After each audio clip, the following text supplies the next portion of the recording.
Quels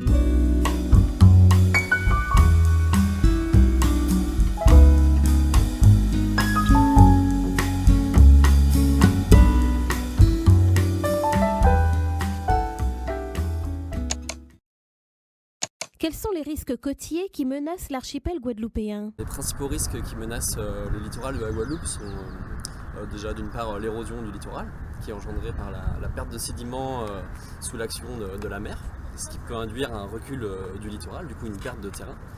Et il y a aussi le risque de submersion marine, qui est lié généralement par le passage, qui est associé au passage des cyclones tropicaux sur le littoral et qui engendre une surélévation du niveau de la mer qui peut inonder les zones côtières basses du littoral de la Guadeloupe. Quelles sont les infrastructures identifiées comme vulnérables? Les principales infrastructures, ou en tout cas enjeux qui peuvent être impactés par les submersions marines sont déjà tout d'abord l'habitat. C'est-à-dire que les inondations peuvent impacter les différents types d'habitations que vous retrouvez dans les zones basses. Ça peut également impacter les activités économiques, telles que les entreprises ou les services.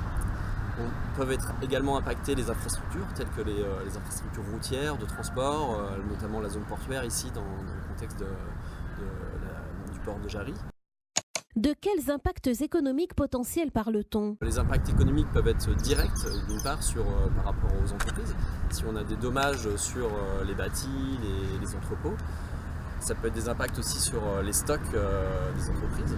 Ensuite, on peut avoir des impacts indirects par rapport au délai de retour à la normale, en fait, qui peut être induit par des problèmes d'alimentation en électricité, si des équipements des réseaux sont endommagés, ou bien aussi des impacts indirects liés à l'accessibilité des sites qui peuvent être contraintes pendant ces périodes-là liées à ces épisodes de submersion marine.